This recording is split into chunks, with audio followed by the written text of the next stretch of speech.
The problems around breast implants, the questions, the controversies and issues, this is not new stuff. It's been around for a while. It started at first in the 80s and 90s when the first FDA moratorium happened for implants, which is patients started to report some problems related to implants. And the FDA put a total lockdown. They said, until we get this figured out, no more breast implants get put in. So even though this is coming up again now in a much more profound way, there's a lot more patient-driven media and support around it as opposed to like big news outlets and things like that. This has been a problem for a long time.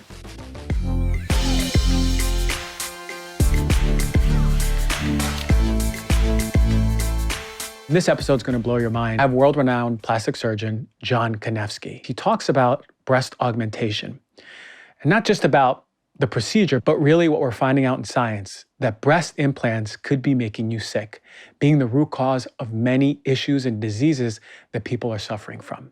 He also talks about how to remove the breast implants properly. There's a way to do it, and with his expertise, he talks about the safest way to remove the breast implants. And not only that, he talks about what he's practicing now, and that's the safe alternative to breast augmentation. It's so incredible how breast implants have exploded. I remember when I was a kid and like maybe Pamela Anderson on Baywatch had breast implants and that was it. It's become, I've seen teenagers, like 16-year-old girls with them now, maybe even younger. Has a popularity exploded, and is there an implication? Are all breast implants unhealthy, or can some women really be okay with them? The problems around breast implants, the questions, the controversies and issues, this is not new stuff. It's been around for a while. It started at first in the 80s and 90s when the first FDA moratorium happened for implants, which is patients started to report some problems related to implants. And the FDA put a total lockdown. They said, until we get this figured out, no more breast implants get put in. So even though this is coming up again now in a much more profound way, there's a lot more patient-driven media and support around it as opposed to like big news outlets and things like that. This has been a problem for a long time. Women, I think, have been gaslit by the medical industry, specifically as it relates to breast implants, for a long time. And like any controversy, there's many sides to it. And that's why I'm so grateful for your platform and the way you discuss things, because you're bringing in all the different angles. And it's something I've been trying to think about. Science and evidence-based stuff is super important to talk about, but as is all the controversy and different biases. So breast implants have been a big issue for a long time. The popularity of implants has stayed pretty consistent over the past 2 decades. When implants were first created in the 50s, 60s, Dow and Corning was the first company that ever came up with them. It just started to be this like phenomenon of the trends in beauty. And the popularity just continued to increase until this past year, for the first time, breast implants are no longer the number one procedure. It's actually liposuction. But that to say, the fact that they're still number 2 most popular means hundreds of thousands of women are getting breast implants a year. And even if it's just 1% of those women, which is actually a lot higher, the complications associated with them are significant. And I don't think the medical industry has done enough to warn and educate patients about some of the complications with them. The trend has certainly evolved in the plastic surgery world in terms of, in my generation of training and now being a practicing surgeon, I've watched the dialogue go from, oh man, these patients are crazy. They don't, their symptoms don't make any sense. There's no way it's their implants. I've watched that dialogue happen a lot of times, and it's become more transition to like, no, there's something happening here. We just don't know what it is, but let's do research and try and figure out. And now there's full-on academic research committees dedicated to trying to figure out what the hell is going on with implants and why are they such a problem. For me personally, as a surgeon, while I was in training, it was really simple. I was like, I have a lot of patients come in and complaining about their implants. The symptoms are at times vague, at times very specific, but there is a signal in the noise, meaning there was enough patients coming and I was like, this is weird, something's up. So I just personally, it's been 6 years ago now, I haven't placed a breast implant. I just decided until I get clarity around why and this is happening, I just don't think it's a safe procedure. And to answer the question that you asked is like, are all implants bad? Are some of them safe? The truth is, around 30% of patients will develop or it's been reported to be as high as 30%, will develop some sort of reaction or can have a complication related to the implant, which is, I think that's very high. Whether it's BII, breast implant illness, and we can talk about all the symptoms, and it's I think it's dope that you talked about it 3 years ago. Not many people were, and you clearly had your finger on the pulse. But back to that 30%, that means, as many as 70% of patients out there are getting implants and not having any issues. Yeah. So for me personally as a surgeon, the 30% was too high to say, like, it's almost a coin flip. It's almost 50% of the time. It's closer to 50 than it is to 0 to say, like, I don't know if I'm going to do this procedure for you and you're going to have a complication with the implant. So I personally decided to step away. But all that to say is not everybody who gets an implant is going to develop a complication. And it seems to be, according to the literature, the evidence, that people who have a predisposition to autoimmune illness, whether it's dermatitis, allergies, like eczema, anyone who has a family history or already some autoimmune conditions is that much more likely to develop breast implant illness. And it has to do with a bit of the science, presumably, behind why silicone acts as an adjuvant and will trigger an immune response. So if you're already kind of on that edge of maybe having an immune reaction, getting a breast implant might push you over the threshold. And isn't silicone supposed to be non-reactive to the immune system? Yeah, and that's been the working theory, and a lot of medical devices use silicone, and a lot of like food grade products use silicone. Right. But the truth is, anything that gets in the body creates an immune reaction if it's not. If the body doesn't recognize it as self. So I know you talked a bit about this before with the capsule.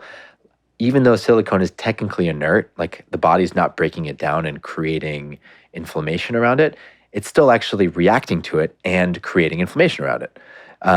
That's what the capsule is. The white blood cells in the body recognize this silicone material, and they form this really thick fibrous bag around it called the capsule. So it's technically not supposed to be reactive, but what we've seen repeatedly over the years is that the silicone can either migrate out of the shell or just immediately create this inflammatory reaction. And shout out to the body for a moment. Like, look at the intelligence of that. Let's just siphon off this material with a capsule. What an incredible way that the body protects the rest of the body. Sometimes I get chills to think about how like sophisticated that is, and we just take that for granted. So is silicone the main material that's used for implants now, or are they still doing saline, or is that totally 80s? Well, all implants, whether they're silicone or saline, actually have silicone in them. So the saline implants are filled with saline, but the shell is made of silicone. And the silicone implants, the shell is made of silicone and the inside material is also made of silicone. So, and there's been a lot of studies about which one is more likely to cause a reaction. What's interesting is it's not just BII that's the problem, breast implant illness. It's there's been it's a low correlation or like a low incidence, but there's a definitive link between a certain kind of implant and a cancer. Breast implant-associated anaplastic large cell lymphoma. It's a mouthful for basically just saying that specific type of breast implant can cause a lymphoma, a type of cancer. So it's like another problem. The causation right there. Yeah. So we're not like maybe it might. No. It's we know 100%. Like I remember being at the plastic surgery meeting in 2010 when the first surgeon got up and announced those results. He's like, there is definitively a link here. Wow. This is an extremely rare type of cancer that we're only seeing in patients with implants. Wow. It was just another nail, let's say, in the coffin for me for about what I wanted, like whether or not I use implants. And that's not to say, again, there's always multiple sides. I think in certain patients, implants may be the best option if it's that they accept the risks and are fully informed. But for me, I was just like, man, there's just more and more evidence against it. And that's a big one. So is it a high risk of this lymphoma, or is it like a very low percentage? It was, it's still extremely rare. At the time, the last time I looked at the evidence, and that might not be the most up-to-date information, it was like 1 in several thousand, which is, considering how many implants are done a year, that's still pretty high. But it wasn't like the other statistics I was giving you, like 30% of implants. It's still considered a very rare type of cancer. Right. And it's more associated with textured silicone implants. And what that means is that the outer covering of the implant is specifically made to be rough, which, like, back to what you're saying about the immune system, is pretty cool. Is cool is one way to look at it. It's obviously not for anybody who's dealing with the implants. It's just that the way the immune system reacts to it is a lot more aggressive because of the way the implant is physically made. Wow. Yeah. So the immune system is just freaking out just by virtue of the surface of the implant. Yeah. It's incredible to think about.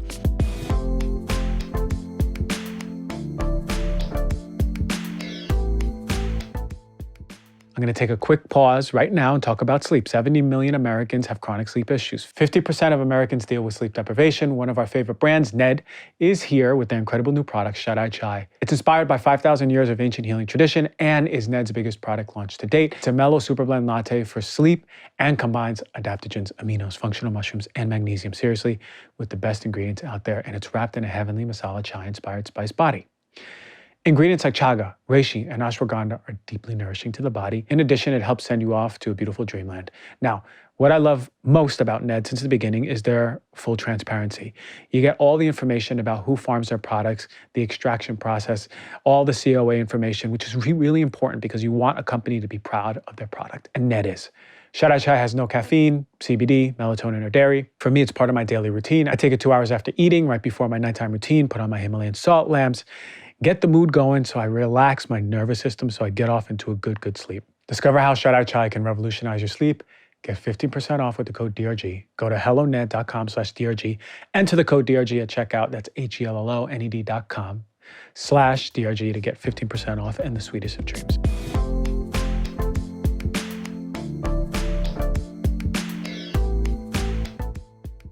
Now, up until now, there hasn't been many supplements out there on the market that support mitophagy. This is an important process. I want you to listen to this. When your mitochondria, those powerhouses of the cell that really help create energy, protect you from cancer, when those powerhouses of the cell are dysfunctioned, not working well, they need to be cleaned out. Think about it, just trash bags in your house building up over and over time. You want it to function. You want that garbage man to come and take those bags and clean it out. You want space in your house. You want it to be free and flowing with energy.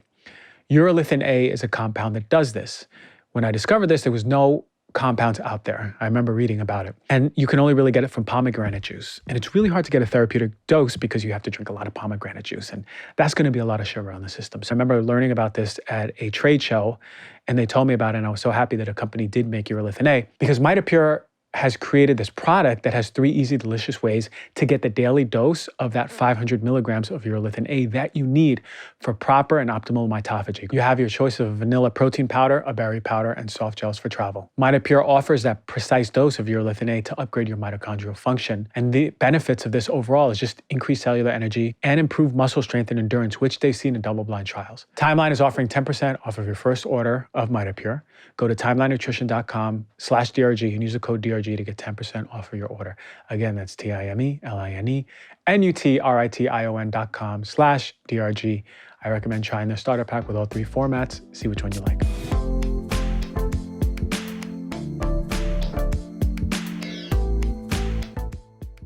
So we have breast implant illness, and I want to go to some of the symptoms. Yeah. But before we do, can it just be that maybe someone has gotten breast implants and it's insidious over the years? They're just like, I don't know, I'm just a little bit more tired every year. Could it be something that we don't even put our finger on, but some women just don't notice 5 years later that they're just not the same?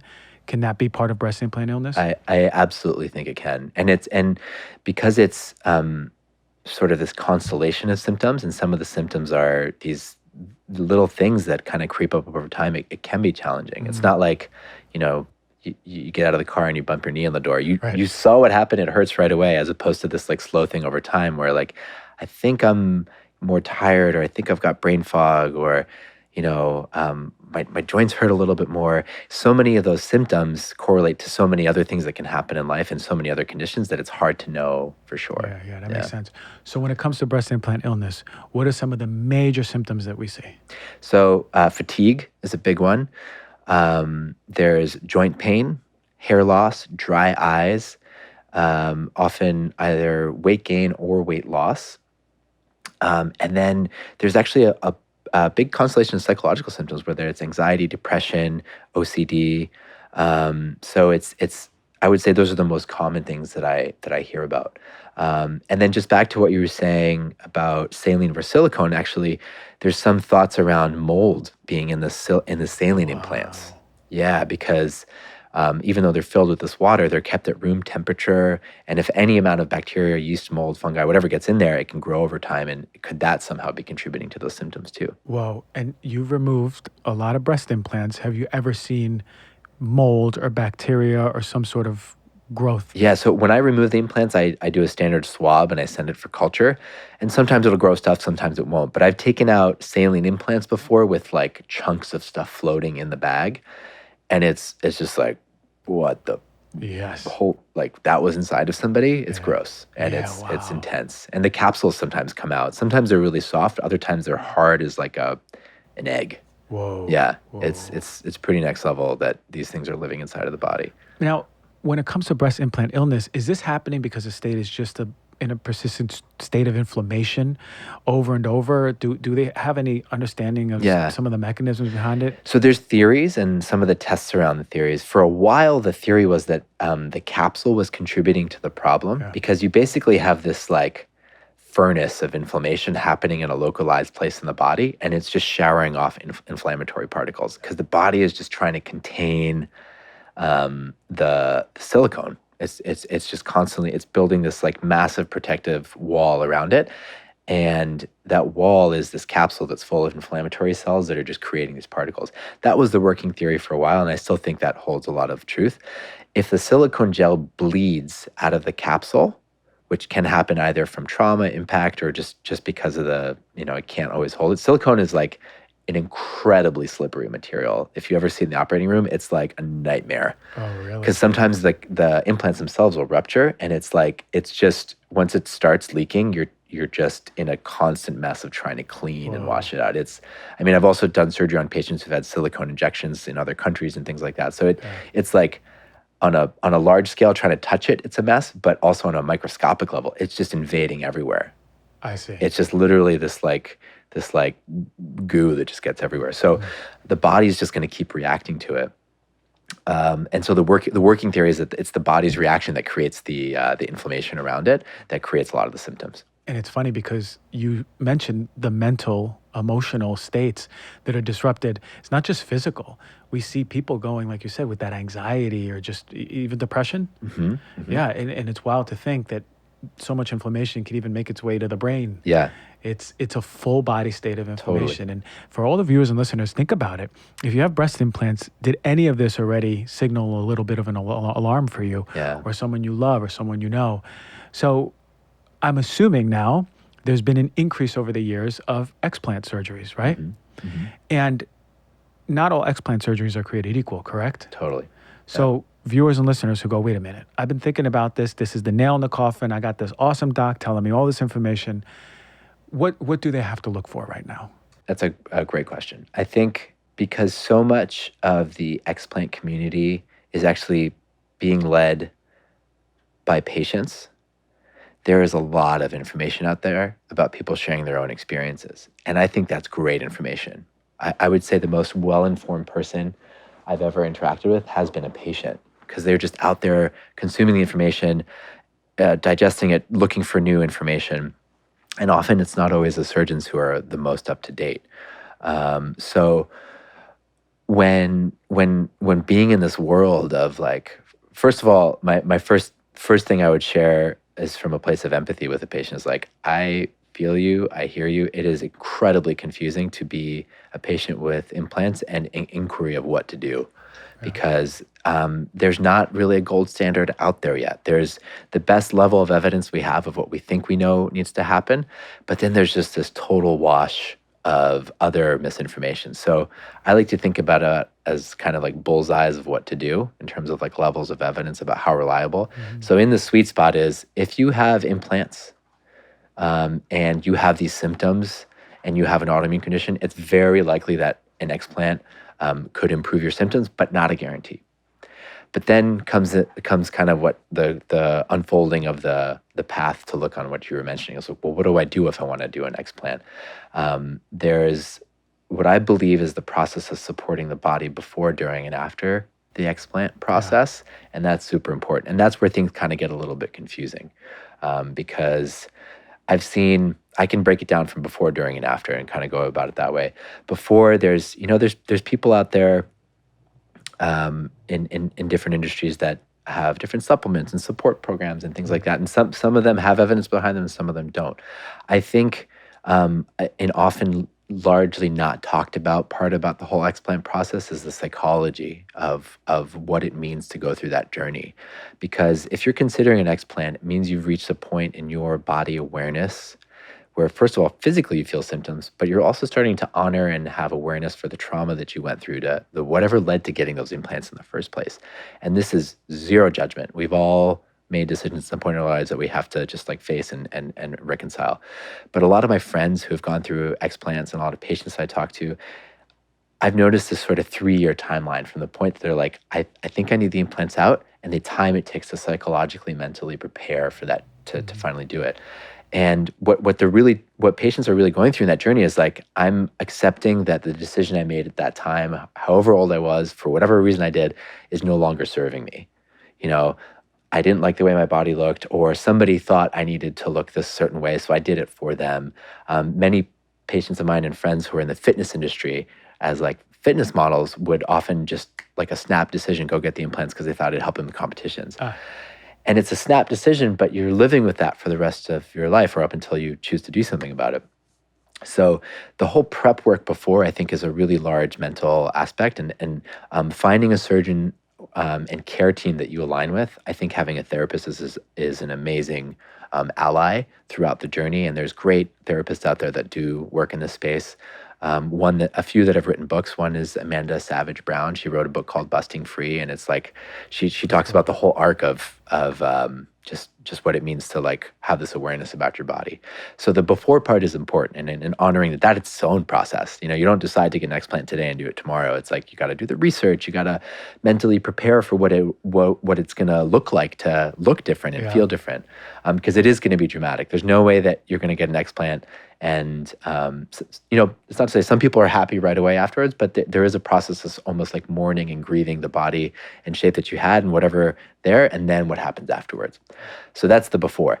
The actual explant process itself, the big discussion that I see and people ask me about is capsule or no capsule. And what they're referring to is, do I remove just the implant, or do I remove the implant with the capsule? And that's its own discussion, where a lot of surgeons have strong thoughts and feelings about it. I ultimately leave it up to the patient and what their symptoms are saying. There is some thought that the capsule itself is what's contributing to the disease, like we talked about before. But technically, from a surgical perspective, it actually makes the surgery way more complicated. And I always like to think about risk and benefit. Is it worth assuming the added risk of the procedure to remove the capsule versus just taking the implant? And to give you some like, what I mean by that is that capsule is gnarly. It's stuck to everything around it. And usually the implant's placed around the muscle. So if you think of the anatomy, on the top, the implant's stuck to the pec muscle, and on the bottom, it's stuck to the rib cage.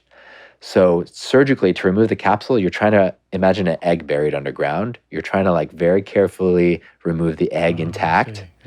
And not puncture anything above or below. Wow. So a known complication of removing the capsule is that you can actually puncture the lung, or you can damage the muscle. So it is technically a lot more demanding, and it takes more time, and the incisions are bigger. And we still don't know 100% for sure that it will always alleviate the symptoms. So when patients come to me and say, I for sure want the capsule out, under no condition do I want it to remain, I honor that, but I also go through the risks and benefits. So I just want every patient to be as informed as possible before going that.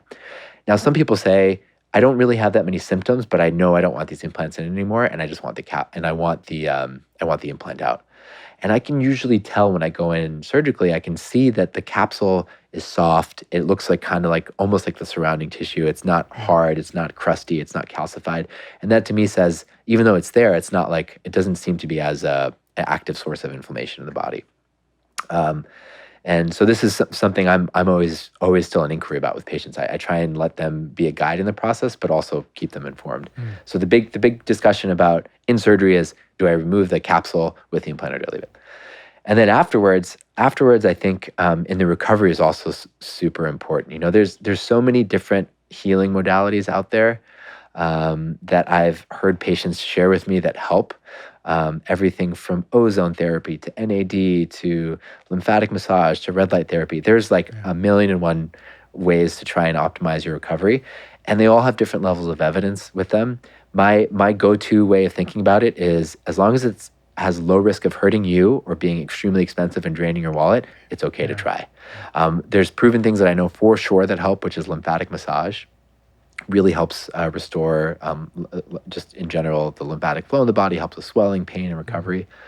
And then, in the recovery, it just depends what patients have chosen to do. Did they just remove the implants, or did they do a reconstructive procedure like fat grafting to try and restore some of the volume that they had in the breast?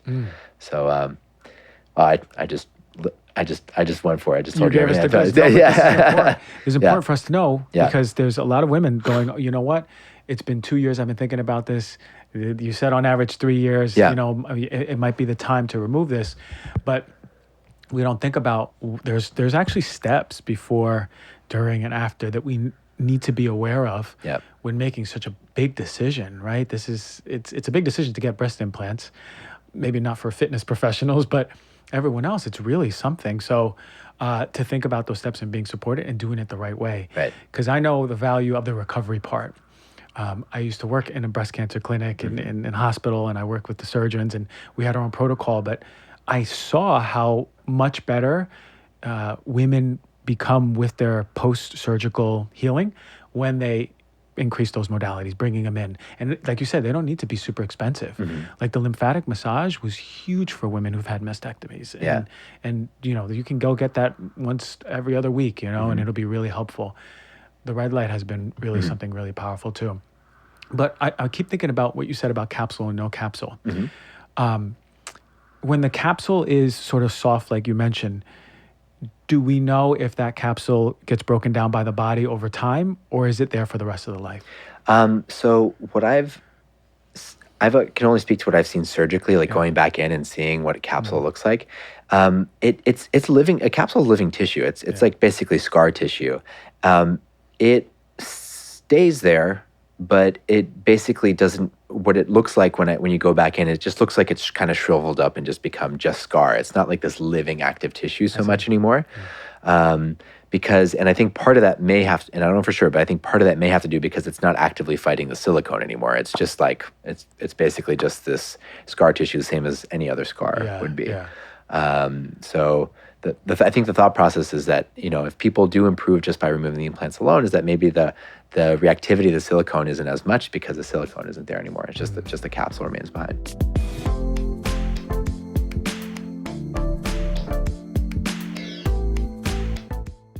I'm excited to talk to you about AG1. AG1 is a foundational nutritional supplement that supports your whole body health through a science-driven formula of vitamins, probiotics, whole food source nutrients. AG1 delivers comprehensive support to the brain, gut, and immune system. I hate taking millions of supplements. I really do, and I don't. So I love that AG1 is covering all my nutritional bases with one delicious scoop. Since I've been drinking AG1, I've noticed overall better health, better focus, and just more convenience in getting in the nutrition that I need, especially when I'm living the on-the-go life. So if you want to take ownership over your health, it starts with AG1. Try AG1 and get a free 1-year supply of vitamin D and 5 free travel packs of AG1. With your first purchase, go to drinkag1.com/heal-thyself. That is drinkag1.com/heal-thyself. Check it out.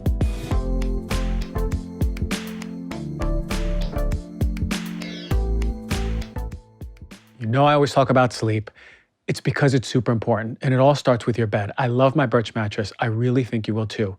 Birch mattresses are crafted with organic and natural materials that have been sustainably sourced. The mattresses are free from all of the harmful off-gassing materials like polyurethane foams, which are off-gassing fiberglass, which is something that's breathed into the body, particularly the respiratory system, causing inflammation and disrupting downstream. I've had my Birch mattress for about 3 years, and what I love most about it is it's clean. I can sleep with the knowing that I'm not being exposed to these volatile organic compounds. It has the Green Guard Gold certification, showing that they've checked for all of these compounds and it's passed all the tests.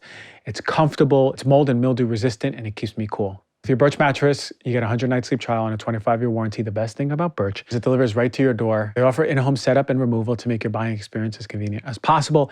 I love my Birch mattress. I do think you will too. Now, if you're looking for a new bed, go to birchliving.com/heal-thyself to get 20% off a Birch mattress plus 2 free Eco Rest pillows.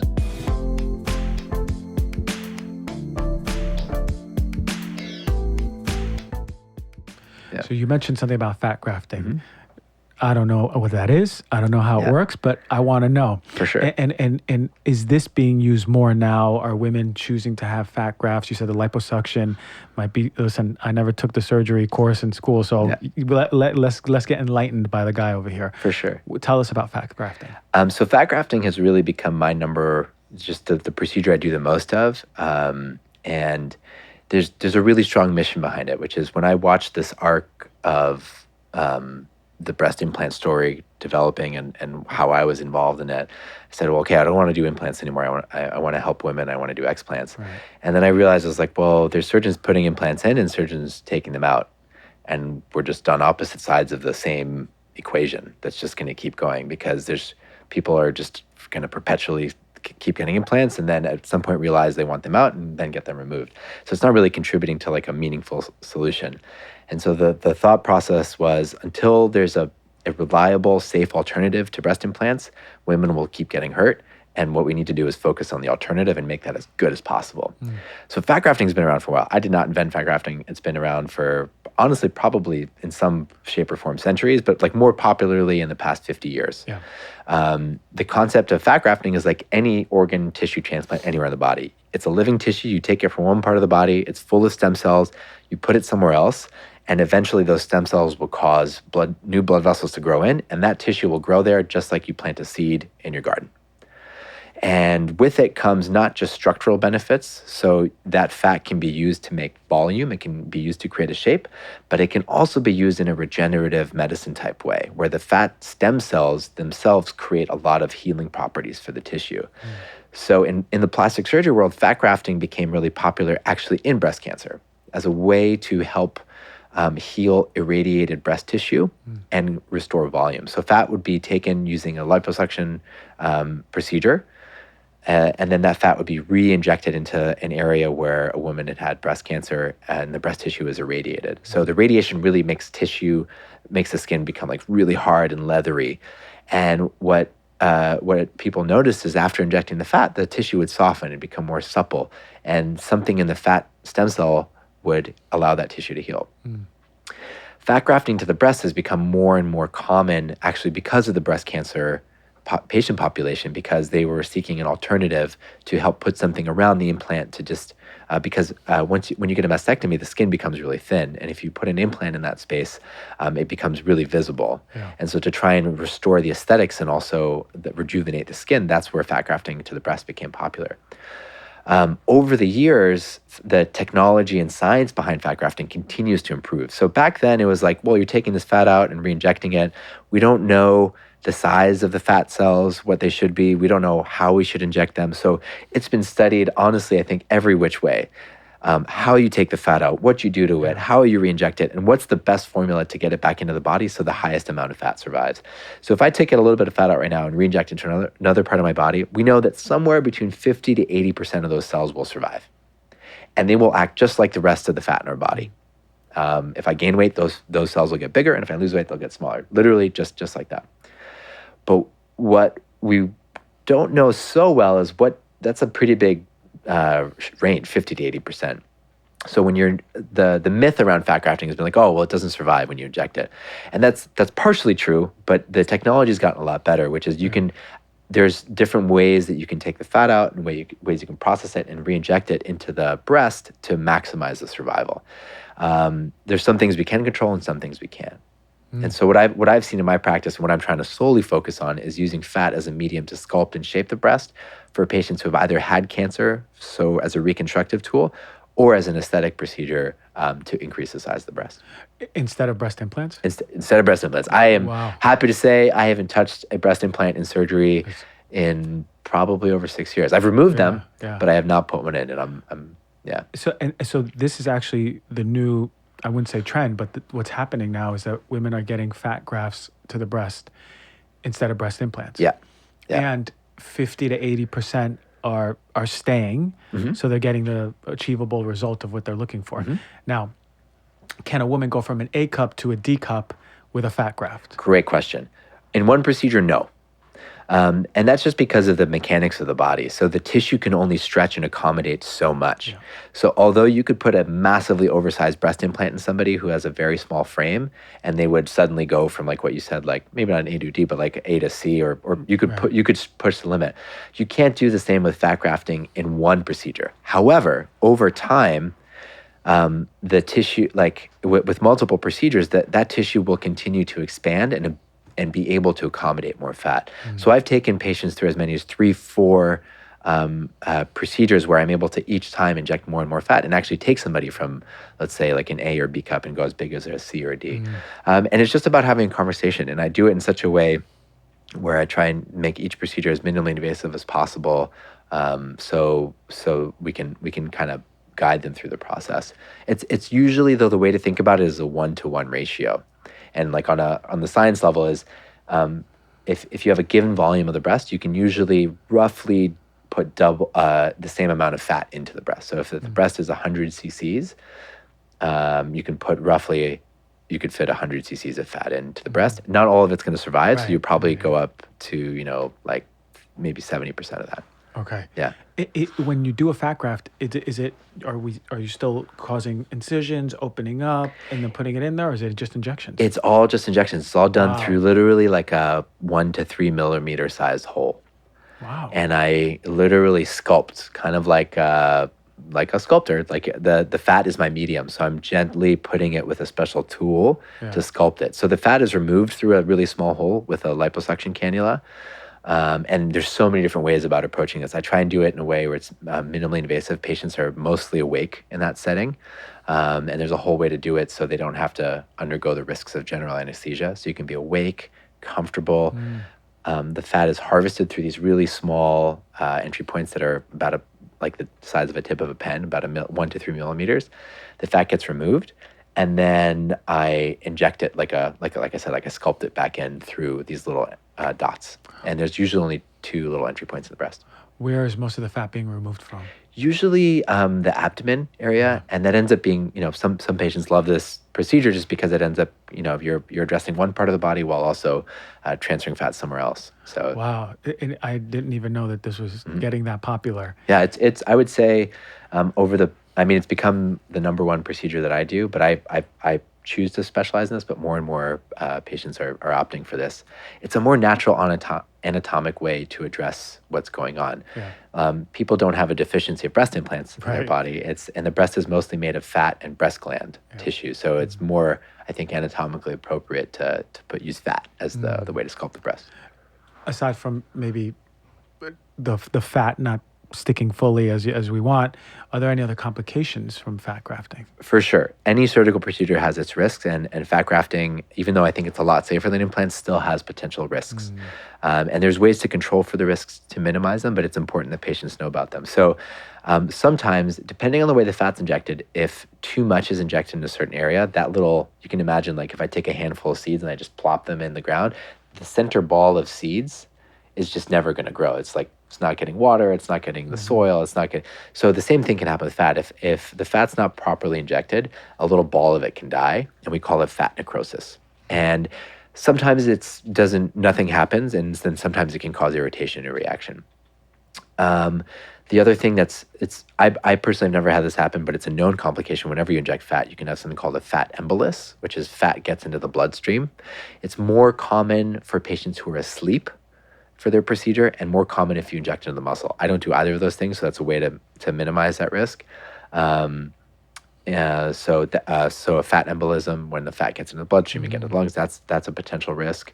Again, these things are super rare, but important that patients know about them. I would say the more common thing that happens, and just for patients to be aware about, is that the fat that gets injected can sometimes obscure mammograms in the future for a few months. So anyone who's getting screened for breast cancer should be aware that usually for the 6 months to a year after getting fat grafting to the breast, they should just let the person know who's doing the screening that it may be harder to detect any abnormalities because they've had a fat graft. But the important thing, and I share this with my patients all the time, is fat grafting, as far as we know today, does not increase anybody's risk of developing breast cancer. Now I have a question, and I feel like I'm trying to tune into the audience listening to this, Yeah. and they may be thinking this. Let's say I'm a female, I had a fat graft, And I say, oh, I love my new boobs. They look great. Thanks, doc, And then I go on this fitness journey and I start sprinting every day and sweating every day, treadmill every day, really will I lose my breast? Great question. So the fat that gets transferred is just like the fat anywhere else in your body. So if you lose a lot of weight and you lose fat from other parts of your body, you will absolutely get smaller and the breast will get smaller. The good thing though is those fat cells are not gone. It's not like they're gone forever. It's just the shape and size of your body, like everywhere else, is going to fluctuate with weight. Now, I always tell my patients kind of like the two steps of thinking about this. The first is no matter what, for the first 4 weeks, the breasts are going to look way bigger and they will get smaller over the first 4 weeks. That's because there's swelling, the fat's still healing. So it ends up being this like, wow, at some point they're like, this is incredible. They look so big, or I like the size, but they will definitely get smaller for the first 4 weeks. So no matter what, and that's where I think a little bit of the myth comes in, saying the fat doesn't survive. But in my experience, I'm seeing pretty consistently 70 to 80% fat survival. And so that's a lot bigger than where you're starting from. But then what tends to happen, like the phase 2 after that, is like, well, how does my body change over time? So I've had some patients that use the whole weight fluctuation thing to their advantage. They'll gain weight and their breasts will get bigger and they like that. Right.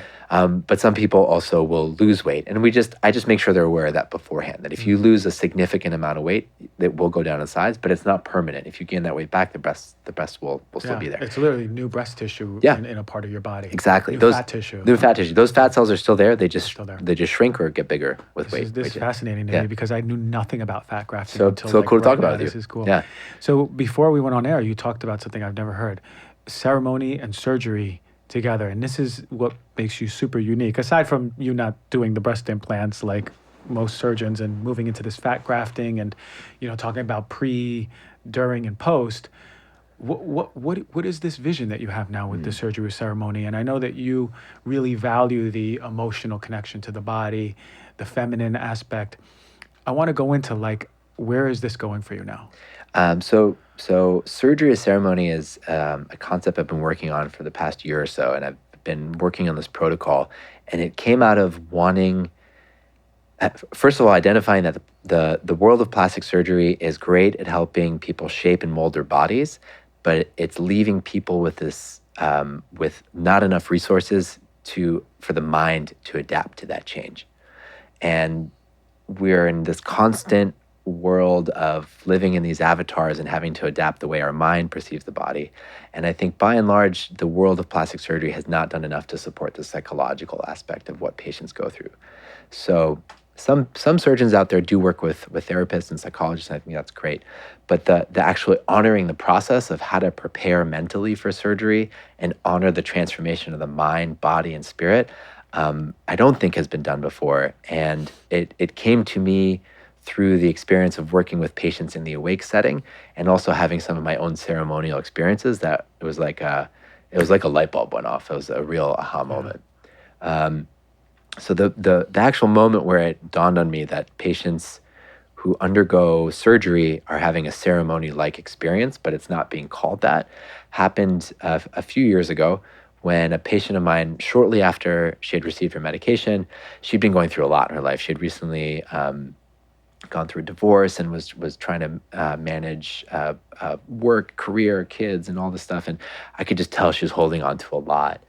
And as soon as the medications started to take hold, she just softened, but then she continued to soften. And then the floodgates just opened. She really had a powerful emotional release. Her body was shaking. I hadn't started the procedure yet, nothing. Wow. It was just like, and it brought me back to another experience I'd had in ceremony in a different kind of, not medical type setting, but a ceremony where I witnessed somebody going through this kind of like convulsion release emotional experience. And I was like, how is this any different? This is an altered state of consciousness, or you could even say elevated state of consciousness, that the mind and body are finally giving this patient the permission to just fully release. Yeah. And in that moment, it dawned on me. I was like, wow, every time I'm doing surgery I could be honoring this patient's experience to have a moment to honor their body and mind and the transformation, whatever they're holding on to. The body holds on to so much fear, anxiety, trauma. So I really started to see the parallels between surgery and ceremony, and surgery really is a ceremony. you have a patient or let's say a person that wants to undergo a transformation. Same in both surgery and ceremony. Two is there is some alteration to the consciousness, whether it's through meditation, whether it's through medication, whether it's through like an intense guided experience. There's some things happening to the consciousness where you're changing your perception of your body.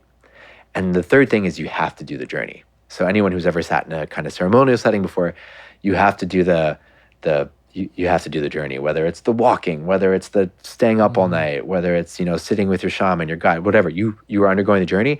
And the same thing with surgery. So those three elements, the desire to transform, the alteration of your consciousness, and that you have to undergo the journey. Those are like the same for both.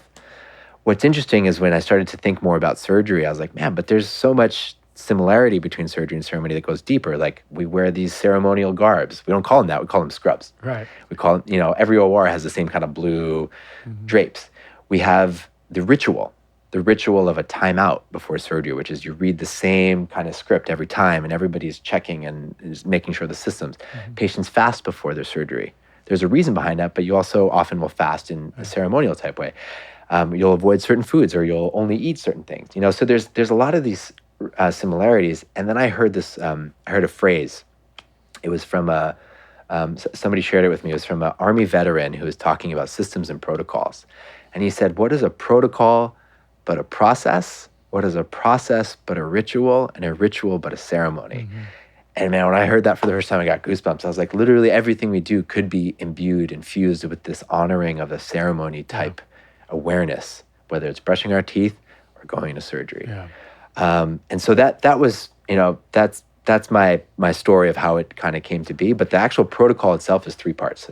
Surgery ceremony starts with a therapy session with a ketamine-assisted psychotherapist, somebody who is trained not just in the therapy, but also using ketamine as a medicine to help guide people through an experience.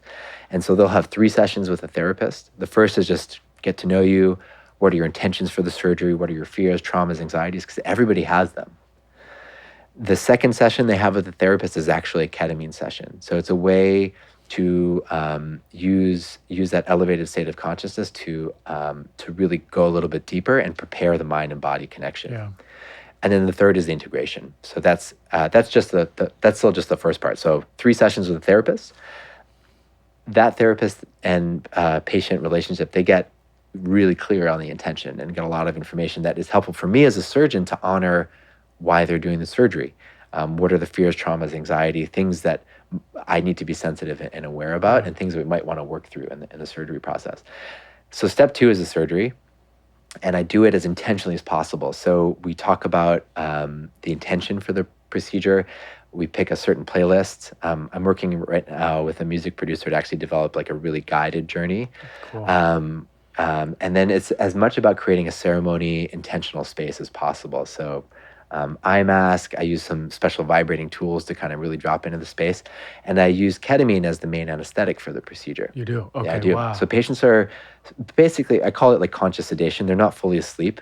I wouldn't say they're fully awake either, but it's no general anesthesia, none of the heavy meds to just knock you out. Sure. And I have a whole nother sort of thought process around that, because when you go to sleep for surgery, it's super traumatic. Your consciousness is literally being unplugged. All this stuff happens to your body, and then your consciousness gets plugged back in. And even though you know what's happened, your body's still trying to make sense of it. Yeah. And the body keeps score.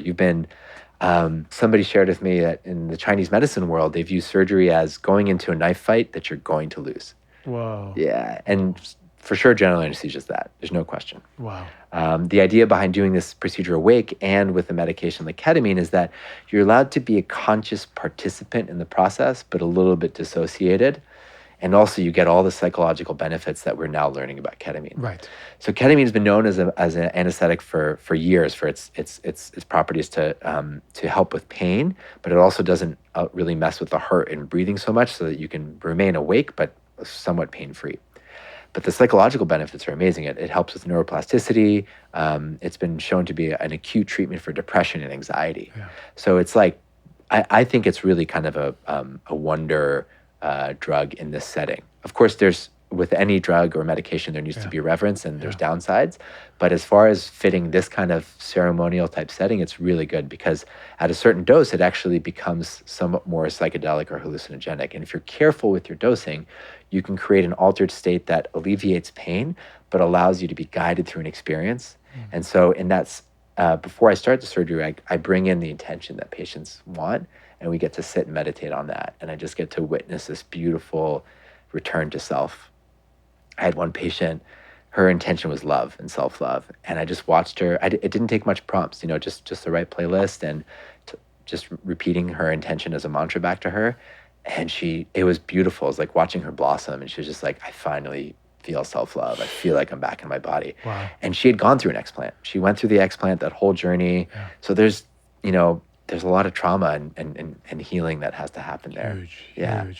Yeah. And so the last part of surgery is ceremony. So step 1 is working with the therapist. Step 2 is the surgery. And step 3 is bringing it all back to the body with somatic body work and working with a lymphatic therapist who really grounds the experience. I love that. Yeah. And we all work and coordinate together as a team to honor to make it unique and customized to the patient. So whatever their intention is, we kind of honor it each way. And I like to use the same playlist the whole way through each experience. So for the first therapy sessions, there's a certain music that acts as a primer. Music is such a powerful vibrational force to bring people in. I use it again during the surgery and then again during the body work. Whoa. And so it creates this sort of like really transformative, really kind of like 3-week journey. And what's really interesting about the ketamine from a research perspective is that 3 sessions of ketamine over 3 weeks have been shown to create lasting neuroplastic effects to treat depression and anxiety. So what I've been seeing in my patients is like this really lasting effect of not only is my body transformed, but I'm much more ready to meet my new body where it's at with a lot more love, compassion, gratitude.